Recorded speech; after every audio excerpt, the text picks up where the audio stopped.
Magandang araw, Pilipinas. Magandang araw, bayan. Kami nga po pala ang DZRM, Mata ng Bayan. Boses ng katotohanan, DZRM, tagapaghatid ng balita sa inyo. At ako naman si Jana Makapayan, ang inyong kasama ngayong umaga. At ako naman si Teaser Andal. Sa araw na ito, tatalakayin natin ang isang seryosong issue na nagpapadala ng bawat kalusugan ng Pilipino. Ito ay ang polusyon sa hangin.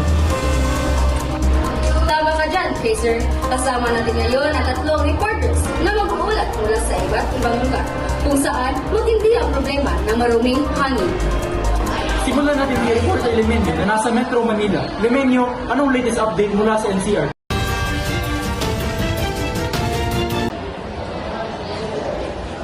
Salamat, Pacer. Nasa Quezon City ako ngayon kung saan mataas ang level ng PM 2.5 o fine particulate matter na isa sa mga pinakamapanganib na uri ng air pollutant. Ayon sa Department of Environment and Natural Resources, ang pangunahing sanhi nito ay ang dami ng mga sasakyan na nagbubuga ng usok at ang pagsunog ng basura ng barangay. Dahil dito, maraming residente ang nagrereklamo ng pananakit ng lalamunan, pagkubo at hirap sa paghinga. Palitang bibigat na aksyon ang ipapatupad ng lokal na pamahalaan sa susunod na buwan.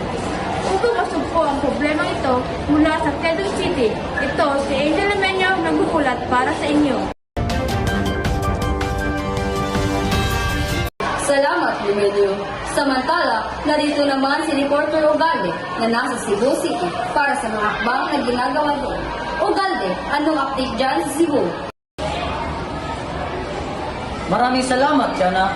Dito naman sa Cebu, ilan sa mga inisyatibo laban sa polusyon ay ang pagpapalawak ng bike lanes at pagsuporta sa paggamit ng electric jeepneys. Bukod dito, may programa rin ng lokal na pamahalaan na nagbabawas sa pagsunog ng basura sa mga residential areas. Ayon sa Environmental Management Bureau, bumaba na ng 10% ang mga air pollutants sa ilang bahagi ng Cebu City.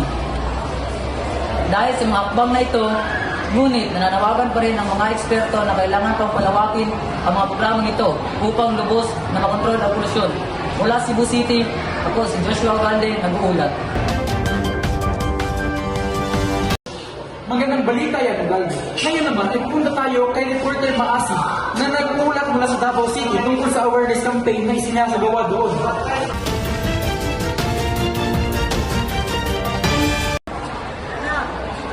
Maraming salamat, sir. Dito sa Davao City ay sasagawa ng malawakang kampanya para sa edukasyon tungkol sa epekto ng polusyon sa hangin. Kasama rito ang pagtuturo sa mga paaralan tungkol sa tamang pagtatapon ng basura, pagbabawal sa open burning, at pagpalaganap ng pagtatanim ng puno. Malaki ang partisipasyon ng mga kabataan at ang mga community volunteers sa mga clean-up drives at tree planting activities. Ayon sa local DNR office, ang ganitong mga hakbang ay tumutulong upang unti-unting mapabuti ang kalidad ng hangin sa lungsod. Mula sa Davao City, ako si Jarvis Masi nag-uulat.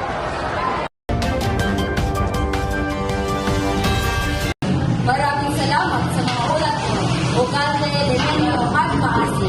Maliwanag na ang polusyon sa atin ay isang malaking hamon. Ngunit, mayroon ng mga hakbang na ginagawa para ito'y masolusyonan.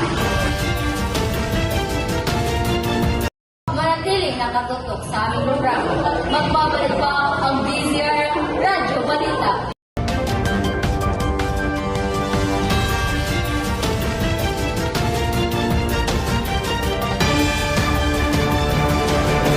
Kasi baho.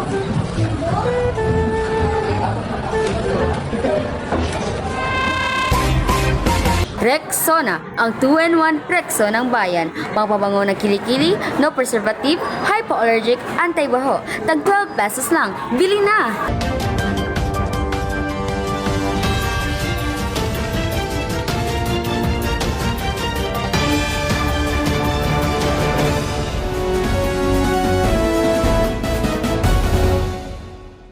Para sa karagdagang impormasyon, manatiling nakatutok sa aming programa. Maraming salamat sa iyong pagkikinig. Para sa karagdagang impormasyon, kami ang DZRM. Ako si Jana Makapayan. At ako naman si Teaser Andal. Maraming salamat po.